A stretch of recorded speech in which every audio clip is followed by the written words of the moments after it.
നമ്മുടെ പൂർവികന്മാർ ചെയ്ത ദാനത്തെ അത്തരം വഖഫുകളെ വഖഫല്ലാതാക്കി മാറ്റാൻ വേണ്ടി ശ്രമിക്കുന്നവർ നാം പിടിച്ചെടുത്തു എന്നാ പറയണത്. പ്രിയപ്പെട്ടവരെ, നിങ്ങൾക്കറിയാമോ, ഇന്ത്യ രാജ്യത്ത് അങ്ങനെ നമ്മുടെ വഖഫുകൾ, വഖഫ് ബോർഡ്, വഖഫിന്റെ ഭൂമിയിൽ എന്തൊക്കെയാണ് ഇവിടെ പ്രവർത്തിക്കുന്നതെന്നറിയോ? സുപ്രീം കോടതി വഖഫ് ഭൂമിയില, ആർക്കിയോളജി ഓഫ് ഇന്ത്യയുടെ നിരവധി സ്ഥാപനങ്ങൾ ഡൽഹിയിൽ വഖഫിന്റെ ഭൂമിയില. ഇന്ത്യൻ റെയിൽവേയുടെ പ്രതിരോധ സേനയുടെ ഏറ്റവും അധികം ഭൂമി വഖഫാണ്. ഡൽഹി കോർപ്പറേഷന്റെ ഒരുപാട് സ്ഥലങ്ങൾ വഖഫിലാണ്. എന്ന് പറഞ്ഞാൽ വഖഫ് ചെയ്യപ്പെടുന്ന ഭൂമി ഒരു രാഷ്ട്രത്തിന്റെ പൊതു നന്മയ്ക്ക് വിനിയോഗിക്കപ്പെടാമെന്നുള്ളത് ഇസ്ലാമിക സമൂഹം അംഗീകരിച്ചിട്ടുള്ളത് കൊണ്ടാണ്. കാരണം ഇവിടെ പറഞ്ഞത് നദിയൊഴുക്കിയാൽ, കിണർ കുഴിച്ചാൽ, തോട്ടം നിർമ്മിച്ചാൽ, വിദ്യാഭ്യാസ സ്ഥാപനങ്ങൾ ഉണ്ടാക്കിയാൽ ഇതെല്ലാം വഖഫായി പരലോക പുണ്യമായി മാറുമെന്ന് പറഞ്ഞപ്പോ അത്തരത്തിൽ വഖഫാക്കപ്പെട്ട ഈ വഖഫ് ബോർഡ് തന്നെ ഉണ്ടാക്കിയത് സത്യത്തിൽ എന്തിനെന്നറിയാവോ?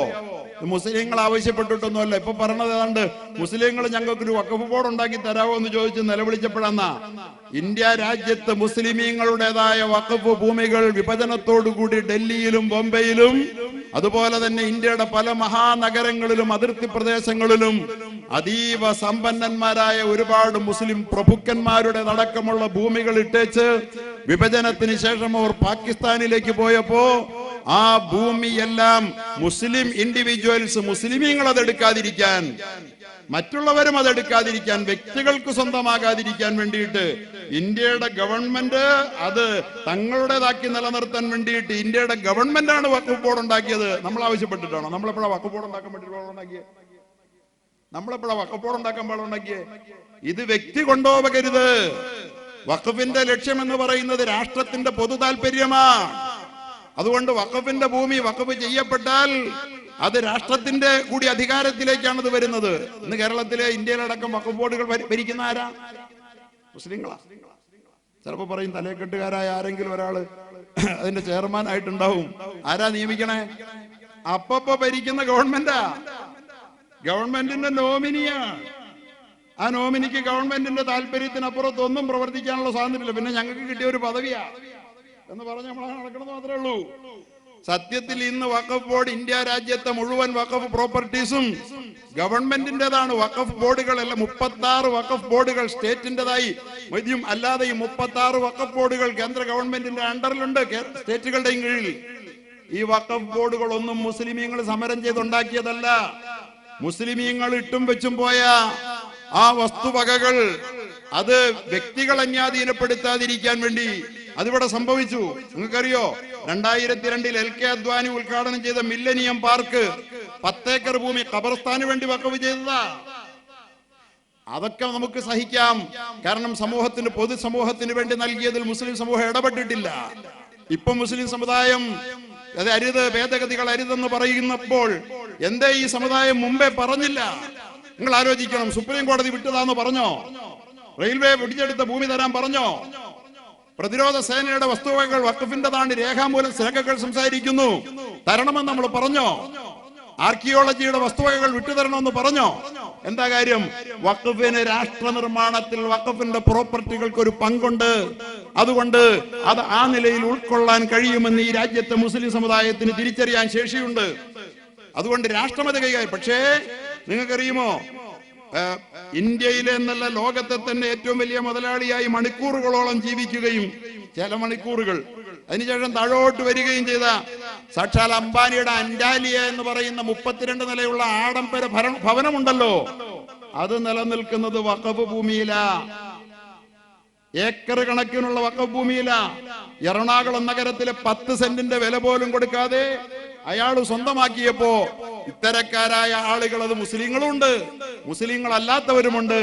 അങ്ങനെ വന്നപ്പോൾ അത് അന്യാധീനപ്പെട്ട് രാഷ്ട്രത്തിന് നഷ്ടപ്പെട്ടു പോകാതിരിക്കാൻ വേണ്ടി വഖഫിന്റെ നിയമങ്ങളെ കർക്കശമായി ഉറപ്പിച്ചത് കോൺഗ്രസിന്റേതും മറ്റ് ഗവൺമെന്റുകളും ഉറപ്പിച്ചത് രാജ്യത്തിന് വേണ്ടിയാ, മുസ്ലിങ്ങൾക്ക് വേണ്ടിയല്ല. മുസ്ലിങ്ങൾക്ക് മേടിച്ചു തരാൻ വേണ്ടിയല്ല, രാജ്യത്തിനത് വേണമെന്നുള്ളത് കൊണ്ടാ. നമ്മളാണോ ബോർഡ് ഉണ്ടാക്കിയത്? മുസ്ലിം സമുദായം എപ്പോഴെങ്കിലും വഖഫ് ബോർഡ് ഉണ്ടാക്കണമെന്ന് പറഞ്ഞോ? എന്താ നമ്മൾ പറയാഞ്ഞേ? അത് പറയാതെ തന്നെ രാജ്യം അത് ചെയ്യും. കാരണം ഈ വഖഫിന്റെ ഗുണം രാജ്യം മുഴുവൻ അനുഭവിക്കുക. സുപ്രീം കോടതി ആർക്കാ അതിന്റെ ഗുണം തരുന്നത്? അതുപോലെ തന്നെ ഈ പറയപ്പെട്ട പ്രോപ്പർട്ടികളിലൊക്കെ പ്രവർത്തിക്കുന്ന, അതുപോലെ തന്നെ റെയിൽവേ അടക്കമുള്ളതിന്റെ ഗുണമാർക്കാ കിട്ടുന്നേ. ഇതൊക്കെ മുസ്ലിം സമ്പന്നന്മാർ ദാനം ചെയ്തതും വിഭജനാനന്തരം ഇട്ടും വെച്ചും പോയതുമായ പ്രോപ്പർട്ടികൾ ഈ രാജ്യം അനുഭവിച്ചു കൊണ്ടിരിക്കുന്ന നന്മകളാണ്. അതുകൊണ്ട് തന്നെ ഈ രാജ്യത്ത് നിയമം നിർമ്മിച്ചത് വഖഫിന്റെ സുരക്ഷ ഉറപ്പാക്കാൻ വേണ്ടിയിട്ടുള്ള നിയമങ്ങൾ പലപ്പോഴും ഗവൺമെന്റുകൾ മുറുക്കലാ പതിവ്. കേരളത്തിന്റെ സ്റ്റേറ്റും അങ്ങനെ ചെയ്തിട്ടുണ്ട്. അന്നൊന്നും മുസ്ലിങ്ങൾ ഒച്ച വെച്ച് നിങ്ങൾ കണ്ടിട്ടില്ല. കാരണം വഖഫിന്റെ വസ്തുക്കൾ ഗവൺമെന്റിന് നാളെ ഉപയോഗിക്കാൻ കഴിയണമെന്നാണ് ഗവൺമെന്റുകൾ എപ്പോഴും ചിന്തിക്കാറുള്ളത്. അവരുടെ പ്രതിനിധികളെയാണ് ആ സ്ഥാനത്ത് അവർ വെക്കാറുള്ളത്. പ്രിയപ്പെട്ടവരെ, 122ഓളം പ്രോപ്പർട്ടികൾ ഡൽഹിയിൽ അങ്ങനെ കിടക്കുകയാണ്. അങ്ങനെയുള്ള ഈ പ്രോപ്പർട്ടികളെല്ലാം വാസ്തവത്തിൽ മുസ്ലിമീങ്ങളുടെ ദാനത്തിന്റെ ഭാഗമാണ്. ഞാൻ ദീർഘിപ്പിച്ച് പറഞ്ഞ് മുന്നോട്ട് പോകുന്നില്ല. ഇവിടെയാണ് ഇപ്പൊ മുനമ്പം വഖഫിന്റെ പേര് പറഞ്ഞുകൊണ്ട് ഒരു സമുദായത്തെ ഏറ്റവും വലിയ അപകടകാരികൾ, വഖഫ് ഒരു കൊള്ളസംഘമാണെന്ന് ഒരു സമുദായത്തിന്റെ നേതൃത്വത്തിൽ പ്രവർത്തിക്കുന്ന, പ്രത്യേകിച്ച് അവരുടെ ആത്മീയ ആചാര്യന്മാരുടെ നേതൃത്വത്തിൽ പ്രവർത്തിക്കുന്ന ഒരു പത്രത്തിൽ എഴുതി വഖഫ് ഒരു കൊള്ളസംഘമാണെന്ന്. സഹിക്കാനാവുമോ നമുക്ക്? നമ്മൾ ആരുടെ വഖഫാണ് കൊള്ള ചെയ്തത്? ഏതെങ്കിലും ക്രൈസ്തവരുടെ പ്രോപ്പർട്ടി നാം പിടിച്ചെടുത്തെന്ന് ക്രിസ്ത്യാനികൾ ഇതുവരെ പറഞ്ഞോ? ഹിന്ദുവിന്റെ പ്രോപ്പർട്ടി പിടിച്ചെടുത്തെന്ന് ഹിന്ദു ഇതുവരെ ആരോപണം ഉന്നയിച്ചോ? ഗവൺമെന്റിന്റെ പിടിച്ചെടുത്തുവെന്ന് ഗവൺമെന്റ് ഇന്നുവരെ ആരോപിച്ചോ? സംഭവിക്കുന്നത് പലപ്പോഴും തിരിച്ചാണ്. ഇസ്ലാമിക സമൂഹത്തിന്റെ വഖഫ് ഗവൺമെന്റിന്റെ കയ്യിലുണ്ടെന്ന് നമ്മൾ പറയാറുണ്ട്. അതിനുവേണ്ടി കോലാഹലമൊന്നും ഉണ്ടാക്കാറില്ല. അതുപോലെ തന്നെ പ്രൈവറ്റ് വ്യക്തികൾ പിടിച്ചെടുക്കുമ്പോൾ അതൊന്നുകിൽ ഈ സമുദായത്തിന് ഉപകാരപ്പെടണം, അല്ലെങ്കിൽ പൊതുസമൂഹത്തിന് ഉപകാരപ്പെടണം. അത് യഥാർത്ഥത്തിൽ വഖഫ് അല്ലെന്ന് പറഞ്ഞു വരുമ്പോ വഖഫാണെന്ന് പറയാനുള്ള അതിന്റെ സ്റ്റാറ്റസ് നിലനിർത്താനുള്ള അവകാശത്തിന് വേണ്ടിയാണ് മുസ്ലിം സമുദായം പോരാടുന്നത്. നിങ്ങൾക്കറിയാമോ, പ്രവാചകൻ ഇങ്ങനെ പഠിപ്പിച്ചതുകൊണ്ട് മുസ്ലിമീങ്ങൾ അതുവല്ലം ചെയ്തോ? അതാണ് മുനമ്പം വഖഫ്. മുനമ്പത്തെ വഖഫ് ഭൂമി എന്ന് വഖഫ് ഭൂമി അല്ല എന്ന് ഇവിടത്തെ പലരും പറഞ്ഞ് പ്രചരിപ്പിക്കാൻ ശ്രമിക്കുകയാണ്. അവർ ചെയ്യുന്ന ദ്രോഹം മുസ്ലിം സമുദായത്തോടല്ല, ഈ രാജ്യത്തോടാണ്, രാജ്യത്തെ പൊതുസമൂഹത്തോടാണ്. ഇവിടത്തെ ഹിന്ദുവിനോട്, ക്രിസ്ത്യാനിയോട്, ഒപ്പം മുസ്ലിമിനോടുമാണ് അവർ ദ്രോഹം ചെയ്യുന്നത്. ഏത് വഖഫ് ഭൂമിയാണ് വഖഫല്ലെന്ന് ഇവർ പറയുന്നത്? നോക്കൂ നിങ്ങൾ, മുനമ്പത്തെ 404 ഏക്കർ ഭൂമി വഖഫ് ചെയ്തത് എപ്പോഴാണെന്നറിയോ? അവിടെ ഒരു കോളേജ് നിർമ്മിക്കണമെന്ന് അവിടുത്തെ ജനങ്ങൾക്ക് ആഗ്രഹമുണ്ടായി. കേരളം കണ്ട ഏറ്റവും വലിയ വിദ്യാഭ്യാസ പ്രവർത്തകരിൽ ഒരാളായിരുന്ന സീതി സാഹിബ്, നമ്മുടെ കേരളത്തിന്റെ സ്പീക്കറായിരുന്ന സീതി സാഹിബിനെ പോലുള്ളവർ ഒരു വലിയ ഇസ്ലാമിക സമൂഹത്തിന് കൂടി പഠിക്കാൻ സൗകര്യപ്രദമായ ഒരു പൊതുകലാലയം രൂപാന്തരപ്പെടണമെന്ന് ആഗ്രഹിച്ച് അതിനുവേണ്ടി അപേക്ഷ സമർപ്പിച്ചപ്പോൾ 1950കളിൽ ഒരു കോളേജിനെ കുറിച്ചുള്ള സങ്കല്പം, ഇൽമിന് വേണ്ടി ചെയ്യുന്ന ഏർപ്പാടുകൾ വഖഫാണ്, പരലോകത്ത് പുണ്യം കിട്ടുമെന്ന. അങ്ങനെ യൂണിവേഴ്സിറ്റിക്ക് അഫിലിയേഷന് വേണ്ടി അപേക്ഷിച്ചപ്പോ അവർ പറഞ്ഞു 5 ലക്ഷം രൂപയുടെ പ്രോപ്പർട്ടി വെക്കാതെ ഞങ്ങൾ ആ കോളേജിന് അഫിലിയേഷൻ തരൂല. സീതി സാഹിബിനെ പോലുള്ള പൊതുപ്രവർത്തകർ അതിസമ്പന്നന്മാരാണ് അവരൊക്കെ. അവർ നൽകാവുന്നത് ആവുന്നത്ര നൽകി. 4 ലക്ഷം രൂപയുടെ വക കണ്ടെത്തി. പക്ഷേ 5 ലക്ഷമാക്കാൻ അവർക്കാവുന്നില്ല. അങ്ങനെ ഇരിക്കുമ്പോഴാണ് സിദ്ദീഖ് സേട്ട് എന്ന ധാരാളം വസ്തുക്കൾ, സ്വന്തമായിട്ടുള്ള ഭൂമി ധാരാളം എന്നൊക്കെ ആളുകൾക്കുണ്ട്. 1000കണക്കിന് ഏക്കറുകളാണെന്ന് സമ്പന്നന്മാരുടെ കൈവശമുള്ളത്. അങ്ങനെയുള്ള ഈ സിദ്ദീഖ് സേട്ടിനെ സമീപിച്ചിട്ട് നിങ്ങൾ എന്തെങ്കിലും ചെയ്യണമെന്ന് അഭ്യർത്ഥിച്ചപ്പോ അദ്ദേഹം തന്റെ 404 ഏക്കർ സ്ഥലം 1 ലക്ഷം രൂപ വില വരുന്ന, അന്നത്തെ വില അതാ, 1 ലക്ഷം രൂപ 404 ഏക്കറിന് അങ്ങ് വിട്ടുകൊടുക്കുക. 404 ഏക്കറിന് ഇന്ന് വില എന്താണ് നിങ്ങൾ ആലോചിച്ച് നോക്കണം. അത് വിട്ടുകൊടുക്കുകയാണ് തന്റെ മക്കൾ അനുഭവിക്കേണ്ടത്. ഫാറൂഖ് കോളേജിന്റെ നിർമ്മാണത്തിന് വേണ്ടി, ഒരു വിദ്യാഭ്യാസ സ്ഥാപനത്തിന് വേണ്ടി, ഒരു മുസ്ലിം സ്ഥാപനത്തിന് വേണ്ടിയല്ല, ഒരു അറബിക് കോളേജിന് വേണ്ടിയല്ല, ഒരു പൊതുവിദ്യാഭ്യാസ സ്ഥാപനത്തിന് വേണ്ടി ഹിന്ദു പഠിക്കുന്ന, ക്രിസ്ത്യാനി പഠിക്കുന്ന, മുസ്ലിമും പഠിക്കുന്ന, ഹിന്ദു അധ്യാപകനാകുന്ന, ക്രിസ്ത്യാനി അധ്യാപകനാകുന്ന, ആയിട്ടുള്ള മുസ്ലിമും അധ്യാപകനാകുന്ന ഒരു സ്ഥാപനത്തിന് വേണ്ടി 404 ഏക്കർ മാറ്റിവെച്ച ഈ ഭൂമി വഖഫ് അല്ല എന്ന് സ്ഥാപിക്കാൻ വേണ്ടി ഈ രാജ്യത്തെ ജനവിഭാഗങ്ങളെ തമ്മിലടിപ്പിച്ച് കസേര ഉറപ്പിക്കാൻ ശ്രമിക്കുന്ന വൃത്തികെട്ട അധികാര വർഗത്തിനോടൊപ്പം സഹോദര മനസ്സോടുകൂടി ഒരുമിച്ച് ജീവിച്ചിരുന്ന നമ്മുടെ സമൂഹത്തിലെ ക്രൈസ്തവ വിഭാഗത്തിലെ ഒരു വിഭാഗവും കൂട്ടുചേർന്നിരിക്കുന്നു എന്നുള്ളതാണ് ഏറ്റവും സങ്കടകരമായ വസ്തുത. അവർ തിരുത്തണം, തിരിച്ചറിയണം. സൗഹാർദ്ദം ഭംഗപ്പെടുത്തിയത് കൊണ്ട്, വഖഫിനെ വഖഫല്ലെന്ന് പറഞ്ഞതുകൊണ്ട് ഇവിടെ ആരും ലക്ഷ്യം നേടാൻ പോകുന്നില്ല.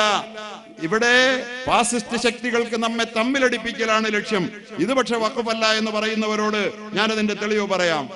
എടപ്പള്ളി രജിസ്ട്രാർ ഓഫീസിൽ 1950 രജിസ്റ്റർ ചെയ്തത് ഇങ്ങനെയാണ്: പരമകാരുണികനും കരുണാനിധിയുമായ ഏക ഇലാഹിന്റെ തിരുനാമത്തിൽ. ഇത് വഖഫാണോ അതോ വേറെ വല്ലതും ആണോ എന്ന് കേട്ടോളൂ നിങ്ങൾ.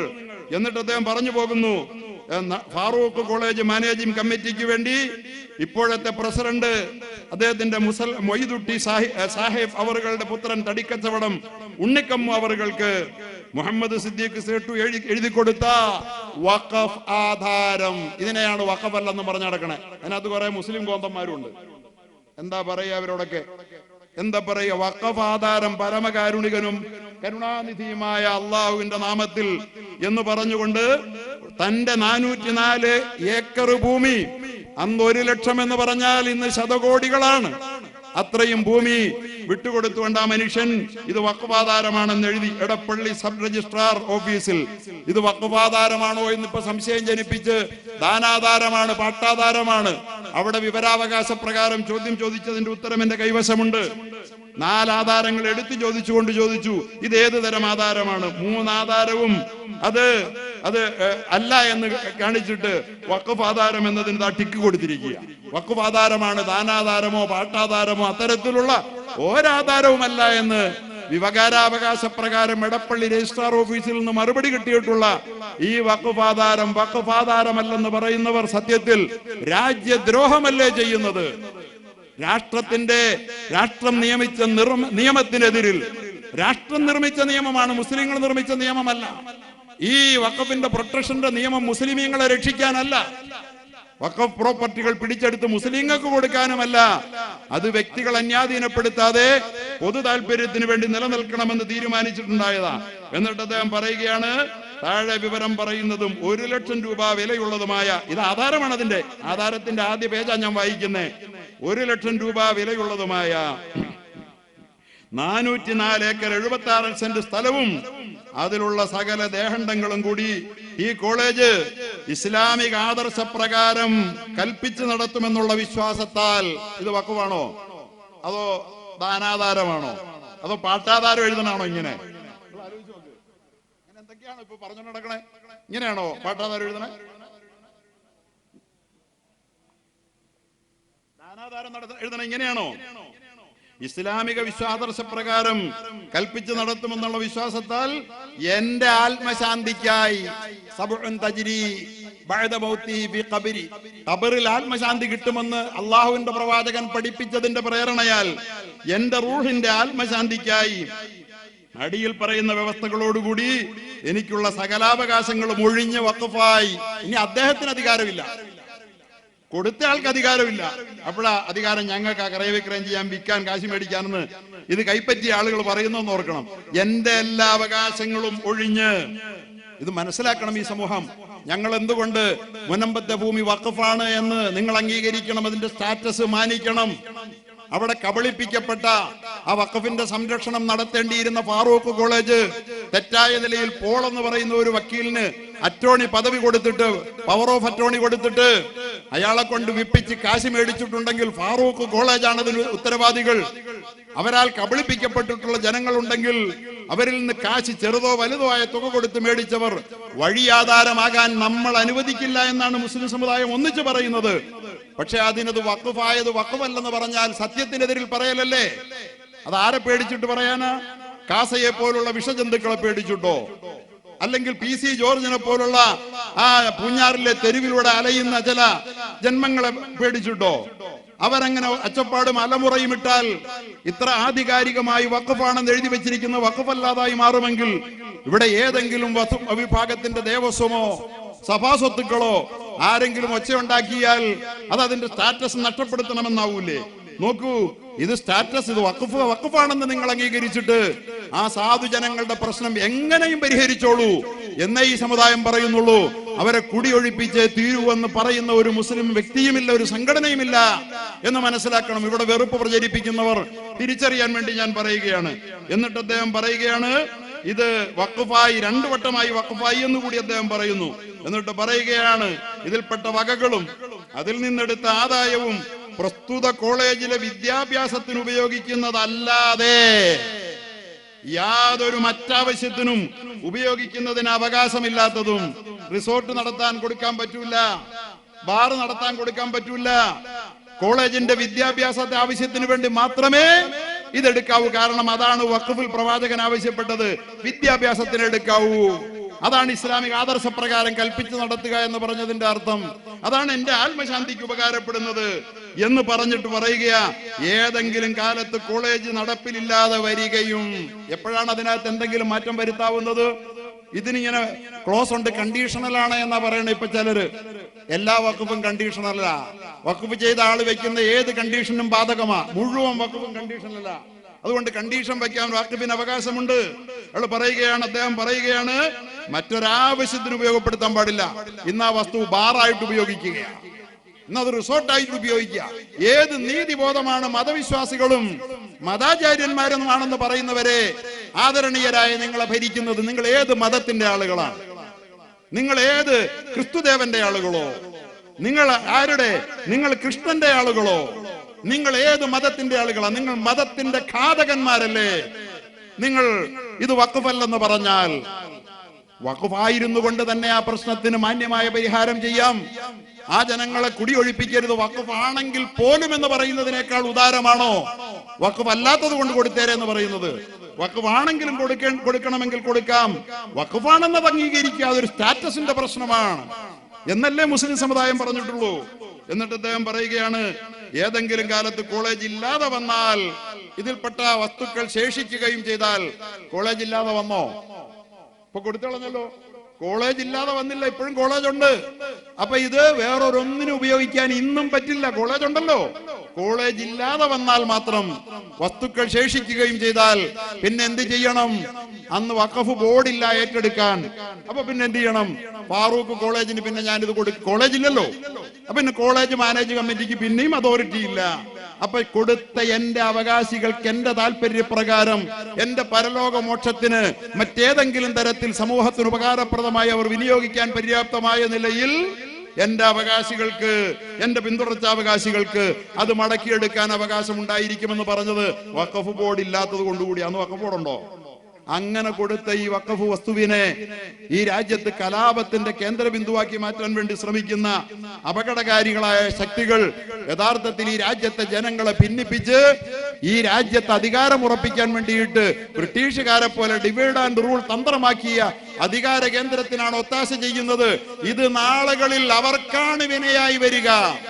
ഇവിടെ ദേവസ്വവും ഗുരുദ്വാരയും ഒക്കെ വഖഫും ഒക്കെ ഗവൺമെന്റിന്റെ കൂടെ അണ്ടറിൽ നിരീക്ഷണത്തിന്റെ കീഴിൽ ഭരിക്കപ്പെടുമ്പോ, ഒരു ഗവൺമെന്റ് നിയന്ത്രണങ്ങൾക്കും വിധേയമല്ലാതെ ഭരിക്കപ്പെടുന്ന സ്വത്തുണ്ടെങ്കിൽ അത് സഭാ സ്വത്തുക്കൾ മാത്രമാണ്.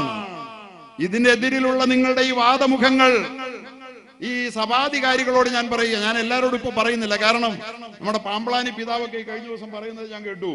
ഈ വെറുപ്പിന്റെ തീവ്രവാദപരമായ സമീപനം കൊണ്ടൊന്നും കാര്യമില്ല, ഒരു മതവിഭാഗത്തെ എങ്ങനെയും ഇല്ലായ്മ ചെയ്യാമെന്നും പറഞ്ഞിറങ്ങിത്തിരിക്കുന്നതിനെ ഒന്നും കാസയെ പരാമർശിച്ചാ പറഞ്ഞത്. അതൊന്നും അംഗീകരിക്കാൻ ഞങ്ങൾക്ക് മനസ്സില്ല എന്ന് പറയുന്ന ബഹുമാന്യനായ പാമ്പ്ളാനി പിതാവിനെ പോലുള്ള ധാരാളം മതപുരോഹിതന്മാർ, ദൈവബോധമുള്ളവർ, ക്രിസ്തുവിൽ വിശ്വാസമർപ്പിച്ചവരുണ്ടായിരിക്കെ മുഴുവൻ ക്രൈസ്തവരെയും ഞാനിത് പറയില്ല.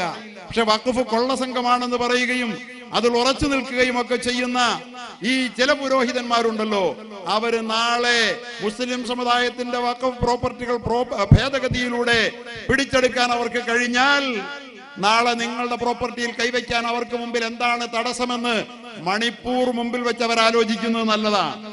അമേരിക്കയുടെ വലിയ സ്വാധീനമൊക്കെ രക്ഷിച്ചു കളയുമെന്ന് വിചാരിച്ചിട്ട് മണിപ്പൂരിലെ തീ അണയുന്നില്ല എന്നൊന്ന് മനസ്സിലാക്കുന്നത് നല്ലതാണ്.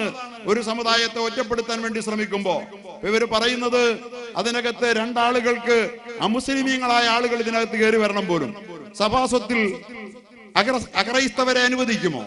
അവിടെ ചോദിച്ചല്ലോ, കനിമൊഴി ചോദിച്ചല്ലോ, അഖിലേഷ് യാദവ് ചോദിച്ചല്ലോ, നമ്മുടെ KC വേണുഗോപാൽ ചോദിച്ചല്ലോ, നമ്മുടെ ഇടതുപക്ഷത്തിന്റെ മിടുക്കന്മാരായ MP-മാർ ചോദിച്ചല്ലോ. എല്ലാവരും ഒരുപോലെ ചോദിച്ചു. നിങ്ങൾ എന്താ അസംബന്ധം പറയുന്നേ? മുസ്ലിം സമുദായത്തിന്റെ പൂർവികന്മാർ അവരുടെ സ്വന്തം സ്വത്ത് ദാനം ചെയ്ത് ദൈവപ്രീതിക്ക് വേണ്ടി നൽകിയത്, അത് ദൈവപ്രീതിക്ക് വേണ്ടി എങ്ങനെയാ കൈകാര്യം ചെയ്യണമെന്ന് അവർക്കല്ലേ അറിയൂ. അപ്പൊ പറയുകയാണ്, മുസ്ലിങ്ങളല്ലാത്തവർ വഖഫ് ചെയ്താലും വഖഫ് ആകുമെന്നുള്ളത് കൊണ്ട് അത് നിയന്ത്രിക്കാൻ മുസ്ലിങ്ങളല്ലാത്ത രണ്ടുപേര് വേണമെന്ന്. മുസ്ലിങ്ങളല്ലാത്തവർ വഖഫ് ചെയ്താൽ, മുസ്ലിങ്ങളല്ലാത്തവര് അമ്പലത്തിന് വേണ്ടി സ്ഥലം വിട്ടുകൊടുത്താൽ അതിന് വഖഫ് നല്ല കൂട്ടരെ പറയുക. അവര് വേറെ ചർച്ചിന് വേണ്ടി കൊടുത്താൽ അതിനെ വഖഫ് നല്ല പറയുക. അവർ പള്ളിക്ക് വേണ്ടി വിട്ടുകൊടുത്താൽ മാത്രമേ അതിന് വഖഫ് എന്ന് പറയുള്ളൂ. മുസ്ലിങ്ങളല്ലാത്ത സഹോദരങ്ങൾ പള്ളിക്ക് വേണ്ടി വിട്ട് വഖഫായി കൊടുത്താൽ അത് പള്ളി ആഗ്രഹിക്കുന്ന പോലെ, ഇസ്ലാം ആഗ്രഹിക്കുന്ന പോലെ കൈകാര്യം ചെയ്യാൻ അവർ കൊടുക്കണേ. അവിടെ മുസ്ലിം അല്ലാത്തവരുടെ ആവശ്യം അവിടെ ഇല്ല. അവരത് ആഗ്രഹിക്കുന്നില്ല. കൊടുക്കുന്നവർ പറയുകയാണ്. ഇതൊക്കെയാണ് ഇവർ ഉയർത്തുന്ന വാദം. മുസ്ലിമീങ്ങളല്ലാത്തവർ വഖഫ് ചെയ്താലും സാധുവാകുമെന്നുള്ളത് കൊണ്ട് ആണ് പറഞ്ഞു നിൽക്കാൻ പഴുതില്ലാതെ വന്നപ്പോ അങ്ങനെ ഒരു തൊടുന്യായം അവർ പറയുകയാ. മുസ്ലിങ്ങളല്ലാത്ത ഒരുപാട് ആളുകൾ ഞങ്ങളുടെ പള്ളിക്ക് വഖഫ് ചെയ്തിട്ടുണ്ട്. ഒരുപാട് രാജാക്കന്മാർ, ഇന്ത്യയിലെ ഹിന്ദു രാജാക്കന്മാർ, മുസ്ലിം രാജാക്കന്മാർ ഇന്നും ഗൾഫ് നാടുകളിൽ, ഞാൻ ദുബൈയിൽ പോയച്ചു വന്നതാ, അവിടുത്തെ ക്ഷേത്രം കണ്ടു. ഗൾഫിലെ ഭരണാധികാരികൾ കൊടുത്ത വമ്പൻ ക്ഷേത്രം ഞാൻ കണ്ടു. ഖത്തറിലുണ്ട്, അറബി നാടുകളിൽ പലയിടത്തുമുണ്ട്. അവരവരുടെ ഭൂമി വിട്ടുകൊടുക്കുക അവിടുത്തെ ന്യൂനപക്ഷം വരുന്ന പ്രവാസി ഹിന്ദുക്കൾക്ക് ആരാധന നടത്താൻ വേണ്ടി. അതുപോലെ നമ്മുടെ രാജ്യത്ത്, ഞാൻ ചങ്ങനാശ്ശേരിയിൽ നിന്നു, കാവിൽ ക്ഷേത്രമുണ്ട്, അപ്പുറത്ത് മെട്രോപൊളിറ്റൻ ചർച്ചുണ്ട്, ഞാൻ നിന്ന പഴയ പള്ളിയുണ്ട്. അവിടെ എല്ലാം 1/2 ഏക്കർ വീതം എല്ലാവർക്കും വേണ്ടി നമ്മുടെ തെക്കൻകൂർ രാജാക്കന്മാർ വിട്ടുകൊടുത്തവർ നല്ലവരായിരുന്നു. അവർ ആർക്കെങ്കിലും അതെല്ലാം രാജാവ് കൊടുത്തത്, അതുകൊണ്ട് മുഗളന്മാർ കൊടുത്തത്, അതുകൊണ്ട് തിരിച്ചു പിടിക്കണമെന്നാ പറയണേ. അങ്ങനെയാണ് ഹിന്ദു രാജാവ് കൊടുത്തത് എല്ലാം തിരിച്ചു പിടിക്കാൻ പറഞ്ഞ കാവിൽ ക്ഷേത്രം തിരിച്ചു പിടിക്കണ്ടേ? മെട്രോപൊളിറ്റൻ ചർച്ച് തിരിച്ചു പിടിക്കണ്ടേ? എന്ത് മണ്ടത്തരമാണ് യഥാർത്ഥത്തിൽ ഇവർ വിളിച്ചു പോകുന്ന ഒരു സമുദായത്തോടുള്ള വിരോധത്തിന്റെ പേരിൽ. അപ്പൊ പറയാ, പിന്നെ സ്ത്രീകൾക്ക് ഞങ്ങൾ നടത്തിയ ഭേദഗതി നല്ലതല്ലേ, സ്ത്രീകൾക്ക് അതിൽ പങ്കുകൊടുക്കുകയല്ലേ എന്നാ. ഓ, സ്ത്രീകൾക്ക്, മുസ്ലിം സ്ത്രീകൾക്ക് വഖഫിൽ പങ്കുകൊടുത്ത് രക്ഷപ്പെടുത്താൻ വേണ്ടി നമ്മുടെ മോഡിജിക്ക് സ്ത്രീകളോടുള്ള സ്നേഹം ചില്ലറയല്ലല്ലോ.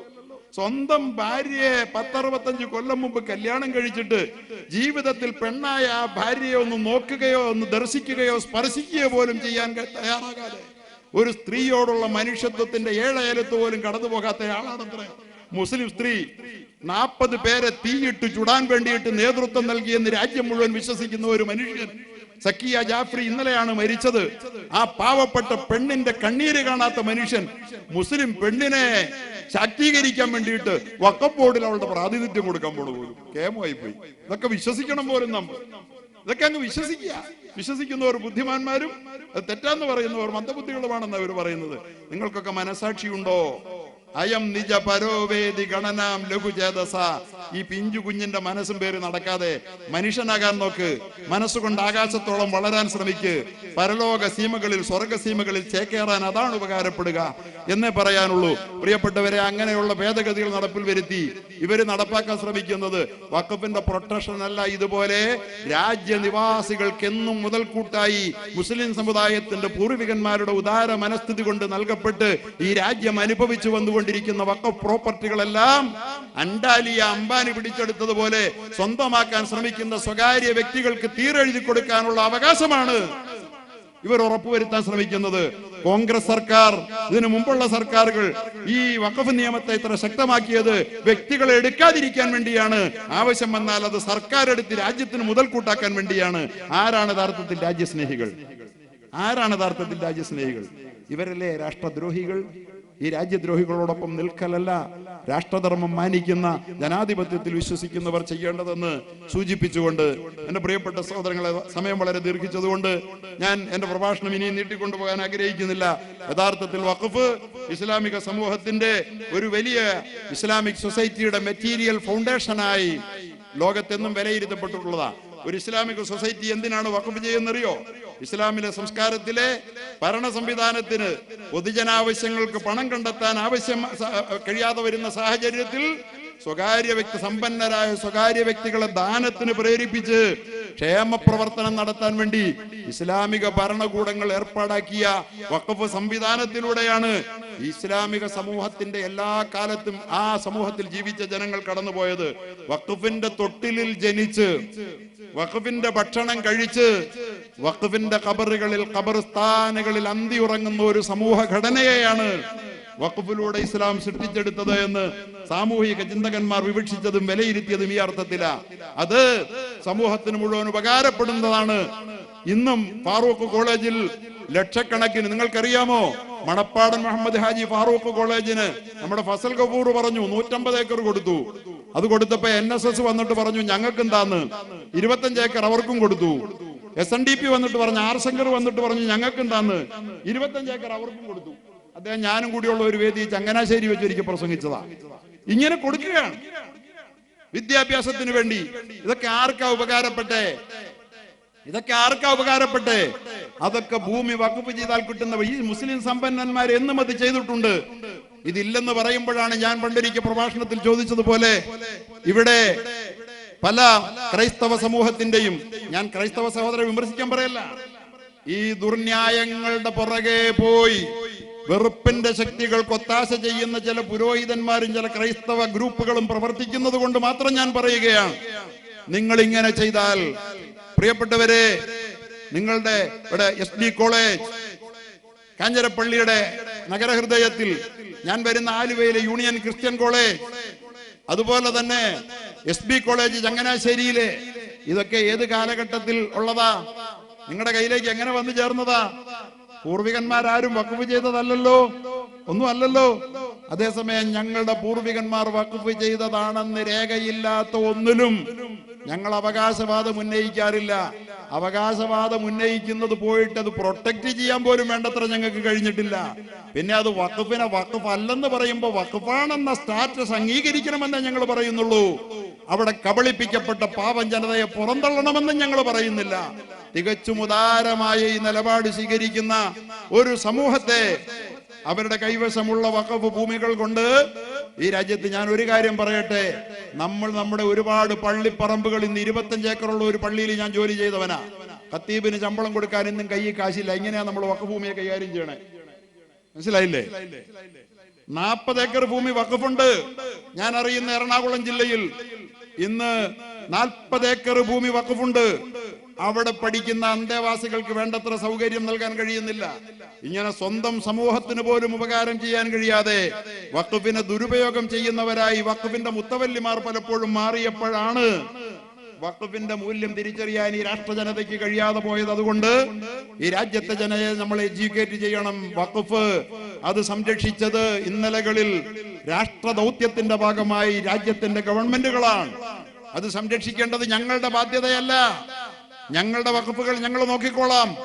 അതിനെ സംരക്ഷിക്കേണ്ടത് രാഷ്ട്രത്തിന്റെ കൂടി ബാധ്യതയാണെങ്കിലേ അത് രാഷ്ട്രത്തിന് ഉപകാരപ്പെടുകയുള്ളൂ എന്ന ഈ സന്ദേശം, ഈ എഡ്യൂക്കേഷൻ ഈ രാജ്യനിവാസികൾക്ക് നൽകാനാണ് ജംഇയ്യത്തുൽ ഉലമാ ഹിന്ദ് ആഗ്രഹിക്കുന്നത്. വെറുപ്പിന്റെ ശക്തികൾ വളർന്നാൽ വീണ്ടും രാജ്യം വിഭജനത്തിലേക്ക് തിരിച്ചു പോകുമോ, അല്ലെങ്കിൽ കലാപത്തിലേക്ക് കടന്നു പോകുമോ എന്ന് ഇന്ത്യ രാജ്യത്തെ വിഭജിക്കാൻ ശ്രമിച്ച ബ്രിട്ടീഷുകാരെ കെട്ടുകെട്ടിച്ച ജംഇയ്യത്തുൽ ഉലമാ ഹിന്ദിന് കനത്ത ആശങ്കയുണ്ട്. അതുകൊണ്ടാണ് ജംഇയ്യത്തുൽ ഉലമാ ഹിന്ദ് പ്രിയപ്പെട്ട നമ്മുടെ സഹോദര സമൂഹങ്ങളെ തെറ്റിദ്ധരിപ്പിക്കാൻ ശ്രമിക്കുന്ന ദുഷ്ടശക്തികളെ തുറന്നു കാട്ടിക്കൊണ്ട് വസ്തുതകൾ സമൂഹത്തിന്റെ മുമ്പിൽ ബോധ്യപ്പെടുത്താൻ ഇത്തരം പ്രവർത്തനങ്ങളുമായി രംഗത്ത് വരുന്നത്. ഞങ്ങൾ പറയുന്നു, ഇനി എല്ലാ രേഖകളും പരിശോധിച്ചിട്ട്, രേഖകളെല്ലാം അനുകൂലമാണ്. വഖഫിന്റെ രേഖയാണ് ഞാൻ പറഞ്ഞത്. ഈ അടിസ്ഥാനത്തിൽ ഇന്നത്തെ സ്റ്റാറ്റസ് അത് വിൽക്കാൻ പാടില്ല, കരമടയ്ക്കാൻ പാടില്ല, അടയ്ക്കാൻ അനുവാദം കൊടുത്തത് തിരുത്തിയിട്ട് കോടതികൾ, ഹൈക്കോടതിയുടെ ഡിവിഷൻ ബെഞ്ച്, വഖഫ് ബോർഡല്ല പ്രഖ്യാപിച്ചത്. ഇവര് പറയുന്നു വഖഫ് ബോർഡ്, വഖഫിന്റെ ട്രിബ്യൂണൽ ഒരു വിധി പറഞ്ഞാൽ പിന്നെ അതിനപ്പുറത്ത് കോടതിയില്ലെന്ന്. വഖഫിന്റെ ട്രിബ്യൂണൽ എന്ന് പറഞ്ഞാൽ ഏതോ മുസ്ലിയാരാണെന്ന് തോന്നുന്നു, അൽഖാസിമിയാണെന്ന്. വഖഫിന്റെ ട്രിബ്യൂണൽ പലപ്പോഴും ഇരിക്കുന്നത് ക്രിസ്ത്യാനിയാ. വഖഫിന്റെ ട്രിബ്യൂണലിൽ ഇരിക്കുന്ന പലപ്പോഴും ഹിന്ദുവാ. അവരാണ് വിധി പറയുന്നത്. ഇവര് തെറ്റിദ്ധരിപ്പിക്കുന്നത് അവിടെ അലിയാർ ഖാസിമിയായിരിക്കുന്നെന്ന് തോന്നും. ആ നിലയിലാണ് തെറ്റിദ്ധരിപ്പിക്കുന്നത്. അല്ല മുസമ്മൽ കൗസരിയാന്ന് അല്ല. ഇവിടെ വഖഫ് ട്രിബ്യൂണൽ ഹിന്ദുവും ക്രിസ്ത്യാനിയുമായ രേഖകൾ വെച്ചാണ് പലപ്പോഴും അവർ സംസാരിക്കുന്നത്. വേണ്ട, കോടതി പരിശോധിക്കില്ലെന്ന് പറഞ്ഞു. മുനമ്പത്തെ വഖഫ് ഭൂമി വഖഫാണെന്ന് ഹൈക്കോടതിയുടെ ഡിവിഷൻ ബെഞ്ച് വിധിച്ചതാ. ഇവര് വെല്ലുവിളിക്കുന്നത് കോടതിയെ അല്ലേ? ഇവര് രാജ്യദ്രോഹ കോടതിയെ ലക്ഷ്യമല്ലേ പ്രവർത്തിക്കുന്നത്? ഇവരെയൊക്കെ തുറുങ്കിലടയ്ക്കേണ്ട ദൗത്യമാണ് ഗവൺമെന്റ് നിർവഹിക്കേണ്ടത്. എങ്കിലേ രാജ്യത്തെ സ്വൈരം നിലനിൽക്കുകയുള്ളൂ എന്ന് സൂചിപ്പിക്കാൻ ആഗ്രഹിക്കുക. ഏത് നിയമത്തിന്റെ അടിസ്ഥാനത്തിലാണ്? ഇന്ത്യയുടെ പാർലമെന്റ് നിർമ്മിച്ച നിയമത്തെ മാനിക്കാൻ രാജ്യത്തെ എല്ലാ പൗരനും അവകാശമില്ലേ? ആ അവകാശത്തെ വെല്ലുവിളിച്ചുകൊണ്ട് രാജ്യത്ത് വൈരം വിതയ്ക്കാൻ ശ്രമിക്കുമ്പോ ഇതരുതെന്ന് പറയേണ്ട ബാധ്യത നമ്മൾ പണ്ട് നമ്മുടെ രാഹുൽ ഈശ്വർ ഉണ്ട്, ശബരിമലയിൽ തന്ത്രി കുടുംബത്തിൽ പിറന്ന എഡ്യൂക്കേറ്റഡ് ആയിട്ടുള്ള ഒരു ചെറുപ്പക്കാരനാ. അദ്ദേഹത്തിന്റെ എല്ലാ ആശയങ്ങളും നമുക്ക്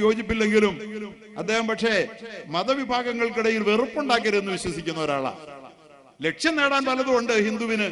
പക്ഷെ അത് ഹിന്ദുവും മുസ്ലിമും തമ്മിലടിച്ചിട്ട് വേണ്ട, സ്നേഹത്തോടെ നമുക്ക് ഒരുമിച്ച് നിൽക്കാം. അദ്ദേഹം ഒരിക്കൽ പറഞ്ഞു, സംവരണം കൊണ്ട് മുസ്ലിങ്ങൾ തട്ടിയെടുക്കുന്നു എന്നുള്ള RSS പ്രചാരണമൊക്കെ എന്റെ വീട്ടിലും കേട്ടു വളർന്നവനാണ് ഞാൻ. പക്ഷേ ഞാൻ ഒരിക്കൽ ഒരു മുസ്ലിം MLA ഇരിക്കുന്ന സദസ്സിൽ വെച്ച് സംവരണത്തിനെതിരിൽ അതിനിശ്ചിതമായി പ്രസംഗിച്ചു. ആ MLA എല്ലാം കേട്ടി ചിരിച്ചിട്ട് കയ്യിൽ നിന്ന് ഇറങ്ങിപ്പോയി. പക്ഷെ പിന്നെ ഞാൻ സ്വയം പഠിച്ചപ്പോഴാണ് സംവരണത്തിലൂടെ മുസ്ലിങ്ങൾ ഒന്നും തട്ടിയെടുത്തിട്ടില്ല, അവരുടെ അവകാശം പോലും അവർക്ക് കിട്ടിയിട്ടില്ലെന്ന് ഞാൻ സ്വയം തിരിച്ചറിഞ്ഞത്. അതുകൊണ്ട് നിങ്ങൾ അധികമായി ടോളറേറ്റ് ചെയ്യരുത്, ഒരുപാട് സഹിഷ്ണുത കാണിച്ച് സത്യം ആളുകൾക്ക് മനസ്സിലാക്കാൻ കഴിയാതെ പോകരുത്. എന്നാൽ നിങ്ങൾ എക്സ്ട്രീം ആവുകയും ചെയ്യരുത്, തീവ്രവാദ സമീപനവും സ്വീകരിക്കരുത്. മറിച്ച് നിങ്ങൾ ഞങ്ങളെ എഡ്യൂക്കേറ്റ് ചെയ്യുക, വിദ്യാഭ്യാസം ചെയ്തു തരിക, ഞങ്ങൾക്ക് പറഞ്ഞു തരിക കാര്യങ്ങൾ, അത് നിങ്ങൾ ചെയ്തിരിക്കണം.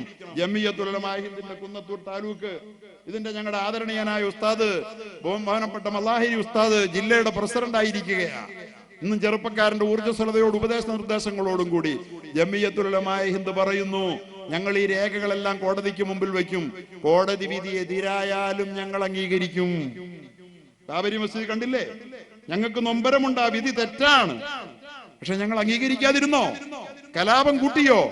കോടതിയിൽ പറയൂ നിങ്ങൾക്ക് ന്യായമുണ്ടെങ്കിൽ എന്ന് പറയുന്ന ഒരു സമുദായത്തെ രാഷ്ട്രദ്രോഹികളായി ചിത്രീകരിക്കാൻ ശ്രമിക്കുന്നവരെ, നിങ്ങൾക്ക് രാജ്യക്കൂറുണ്ടോ എന്ന് നിങ്ങൾ നിങ്ങളോട് തന്നെ ചോദിക്കുക. ഞങ്ങൾ വിധി പറയുന്നില്ല എന്ന് മാത്രം പറഞ്ഞുകൊണ്ട് മഹത്തായ ഈ ദൗത്യം ഏറ്റെടുത്ത് ഇങ്ങനെ മനോഹരമായ ഒരു സമ്മേളനം സംഘടിപ്പിച്ച എന്റെ പ്രിയപ്പെട്ട പണ്ഡിത സഹോദരങ്ങൾ, കൂട്ടുകാർ, അവർക്കെല്ലാവർക്കും പടച്ചതമ്പുരാൻ നല്ല പ്രതിഫലം നൽകട്ടെ. ഇതൊരു രാഷ്ട്ര നിർമ്മാണ പ്രക്രിയയാണ്. വെറുപ്പ് കൊണ്ട് ഒരു രാജ്യം ഇല്ലാതാവുകയാണ്. വെറുപ്പുൽപാദിപ്പിച്ചാണ് ഒരിക്കൽ നമ്മൾ പിളർക്കപ്പെട്ടത്.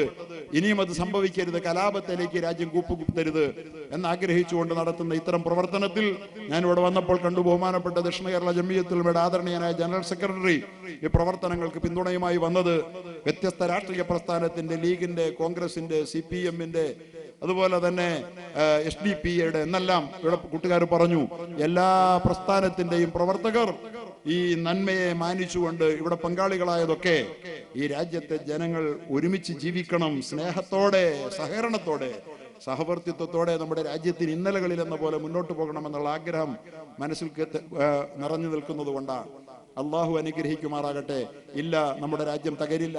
400 പാർ 400-400-ലധികം സീറ്റ് തന്നാൽ എല്ലാം ഭേദഗതി ചെയ്ത് ഒരു ഹിന്ദു രാഷ്ട്രമാക്കി തരാമെന്ന് പറഞ്ഞപ്പോ നിന്റെ ഹിന്ദു രാഷ്ട്രം കൊണ്ടുപോയി കടലിലെറി എന്ന് പറഞ്ഞ ഭൂരിപക്ഷം ഹിന്ദുക്കളുടെ രാജ്യമാണിത്. സ്വന്തം നിലയിൽ ഭരിച്ചോണ്ടിരുന്നവനെ ആരാന്റെ ഊരേച്ചാരി ഭരിക്കേണ്ട ഗതികേടിൽ എത്തിച്ച രാജ്യമാണിത്. ഈ രാജ്യത്ത് നന്മയാണുള്ളത്. അത് മുസ്ലിമിൽ മാത്രമല്ല, ഇവിടുത്തെ ഹിന്ദുവിലും ക്രിസ്ത്യാനിയിലും മതമുള്ളവരിലും ഇല്ലാത്തവരിലും അതുണ്ട്. ആ നന്മയെ വളർത്തുക, പരിപോഷിപ്പിക്കുക, ഇതാണ് ജമിയത്തുൽ ഉലമാ ഹിന്ദിന്റെ ദൗത്യം.